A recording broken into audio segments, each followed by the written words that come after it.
are Geekcentric, and you can be too.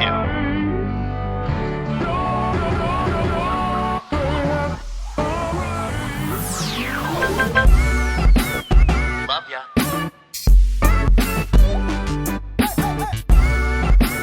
Get home safe, guys. Peace.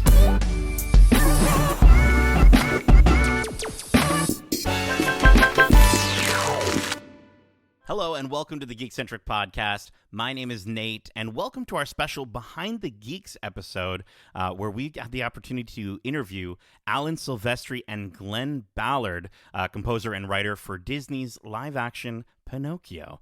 If you're joining us for the first time, we are Geekcentric, a podcast focusing on the world of movies, TV shows, toys, gaming, collectibles, and all things geek-centric. Joining me for this episode is my real boy, Justin. How you doing, Justin? There ain't no strings on me, bro. Let me tell you. I'm a real boy today. You're a real boy. Your hinges, you got your hinges greased up, looking good. I'm ready to rock, bro. Ready to rock, man. Yeah.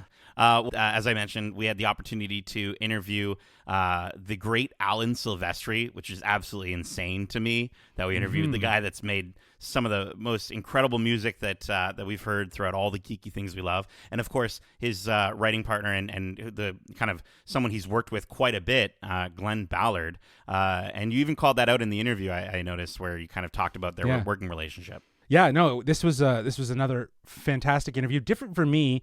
I've never really talked to composers, and I think that kind of shows in terms of the kind of questions that I asked. I did really want to kind of get into the sort of collaboration and how things came about, very much in the creative process. So I think that was a big highlight from this conversation. But yeah, like a huge thanks to Disney yet again for allowing us the opportunity to sit down with these two, because they're very passionate about the musical component that can help tell the story, and I think the interview really does showcase that, and it was tons of fun. It was just tons of fun to chat with them. Absolutely. And I think you're gonna kind of get a sense for just how long these two guys have been in this industry, and just how they're freaking legends. Before we get to the interview, I did want to mention our review for Disney's Pinocchio is out right now on podcast services, so definitely please feel free to check that out. Not to spoil the review, but I wasn't the hottest on the film itself. I will say that the two gentlemen that we got a chance to interview, I think, did the most for the movie in what they added and what they were able to kind of give to the narrative of Pinocchio. And yeah, I think it's worth watching at least the moments that they added, the songs that they added, because they are honestly really, really fantastic and gave a lot to the Pinocchio story. All right, well, listen, before my nose grows any further, let's get to this interview. Here's our interview with Alan Silvestri and Glen Ballard. Hi, Alan. Hi, Glenn. How are you? We're good. We're good. My name's Justin. Yeah, my name's Justin. I'm from the Geekcentric podcast. I'm so excited to talk to you guys about this movie and the work that you've done with it, the new music, and actually, I just would love to start our conversation with getting both of your takes on the power of Disney songs and why they might resonate so much with audiences. Disney clearly has a history of integrating song and story. They do it better than anyone. Obviously, it's their brand, really. And there's just so many movies that they've made that if you took the songs away from them, they wouldn't be so good. So right. They've always understood, and Walt Disney himself honored great songwriting and made sure that it was part of the storytelling. And it's one of the hardest things to do in film, is to use a song to help tell a story, but Disney knows how to do it. So we're just honored to be part of that whole kind of sensibility. I absolutely love that, because I totally agree. I think the sentiment of it playing such a huge part in the storytelling piece is 100% true. Clearly this isn't your first time working together, working on Polar Express with Robert Zemeckis as well, and plus the Back to the Future musical, which is being celebrated as being a real great success. I wanted to know, what was it about this project that made you guys want to work on it together? Well, it was a bit daunting, the thought of taking one of these most famous classic Disney films and daring, if you will, to retell it, write new songs. But it began with Robert Zemeckis's vision of the film. And he found a very new, fresh, inspiring way to tell this story. And I think that's part of what inspired Glenn and I to dare put new words, new notes to Pinocchio. Yeah. And it was great fun and challenging. Absolutely. I'll have a follow-up question to that in a sec, but I want to stick with this idea of storytelling. And actually this question is for you, Glenn. Like, this movie feels very much, as Alan referenced, a retelling of the original film from the 1940s. Yet the new songs that you've added seem to give more depth to the overall narrative. Specifically, like, I love the song with Geppetto, when he was here with me, performed by Tom Hanks towards the beginning of the movie. I was wondering, how did you guys decide where to place these songs and how, without necessarily steering too far from the story, but just adding to it? It was decided by Robert Zemeckis. It was already built into the original script. He made it really easy for us. He said, here's that song, here's this song, here's this song. It was like, are you kidding? He just laid it out for us in the very first script. And so, what Robert did on this is he deepened the characters that from the original movie, but each one of the characters now in a kind of modern way, they're more real to you. Actually, even Pinocchio is more real, because it's a fully realized kind of visual and kind of emotional experience, and it's there's fantasy, but it's like there's a deep message in all of it, Absolutely. And I think that's, with the other original song, I Will Always Dance, I love that moment and how much it deepens Pinocchio's character and makes him feel much more real and connected because he's surrounded by people he can't trust. So bravo on that. Alan, going back to your original reference, you've created themes for some of the most iconic characters in movies like Back to the Future, Predator, Captain America, and of course, the Avengers, because us at Geekcentric, we're a huge fan of that MCU content. I was wondering, coming into this project with such strong themes in place, how did you find, balancing paying respect while making it your own? Well, the classic Disney songs that are in the film were always going to be in the film and were going to be where they are in the film. And so we had these as kind of touchstones throughout the film. But beyond that, there was this thought that this is a fresh, inspired retelling, but it needed to be its own world, its own space. And that's where you just have to follow Mr. Zemeckis as he works through the story. And you will find your way. Just follow him.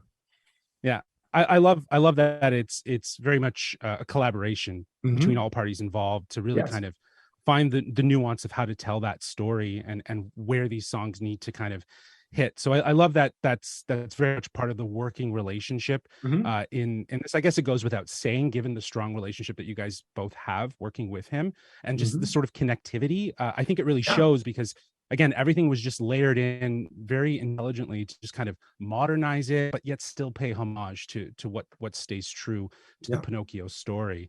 My final question here is a fun one. If you guys could work on a new score or music for another live action adaptation within the Disney world that hasn't already been done, what would that be? Wow. I think we need to take a meeting on that one and get back to that. Which one would you like us to do? Oh, so that's a great question too. I'm not prepared, Alan, for this sort of question. But I think I very much look forward to hearing what you guys do next, because I think, great. Again, you guys are amazing combo, and the storytellers through music, and I love it. I love it so much. Fantastic. So thank you so much. All right. Thank you so much for taking the time. Pleasure to talk to you. All right. Justin, a Awesome. great interview, man. Thank you. Thanks, Glenn. Thank you. That means a lot. Have Okay. a good one, guys. And we're back, dude. I think I agree with Glenn, man. That was a great interview, dude.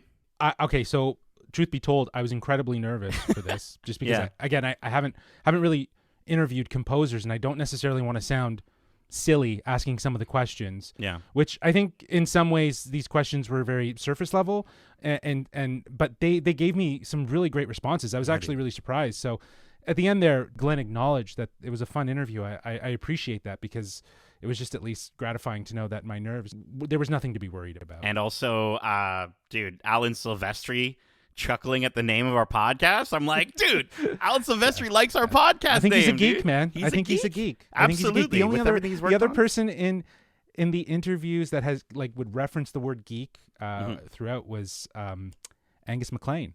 Yes. From Lightyear, the director He's of a big Lightyear. geek, He too. referenced himself as a geek Yeah, and yeah. stuff like that. So I love that we can kind of tap into that a little bit. Yeah, man. So it Well- was really cool. This was really great to kind of learn a little bit more about their involvement and what they added, and the sort of approach that they had to working with Zemeckis, who clearly mapped out much of what he wanted to hear Yeah.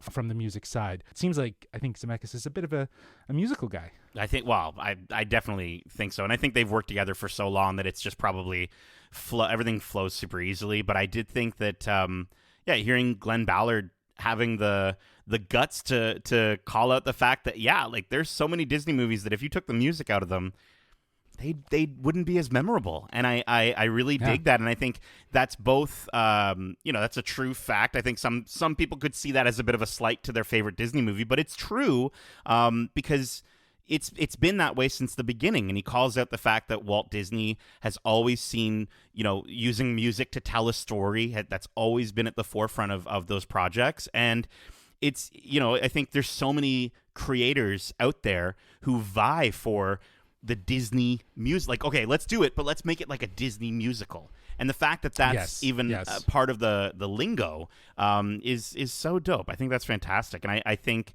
I think it's crazy that Alan Silvestri found it daunting to approach this movie. And I know we talk about it all the time, but like, I think of Alan Silvestri as a legend in the composing world, because he is.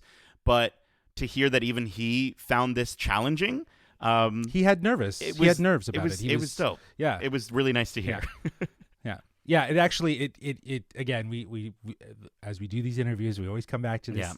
These conversations in many ways humanize these individuals, because we put them on this pedestal. We think that they don't have these sort of trepidations or anxiousness, but they do. And they in their own way, but they're able to still deliver. And I think that, as you said before the interview, I think the music is 100% the highlight for me from Pinocchio, in that it does try to actually do something different, while still staying true to what makes Pinocchio special. That's no shade at Zemeckis, because I think masterfully, with his visual effects background and his attention to incorporating those elements and weaving them throughout the story, he found the way to do that with Pinocchio. Because again, it is a retelling, and I think that very much what Disney is doing with these live action movies is they are retelling these stories for a new generation and updated. But I do agree that I think they could have pushed it a little bit more to make this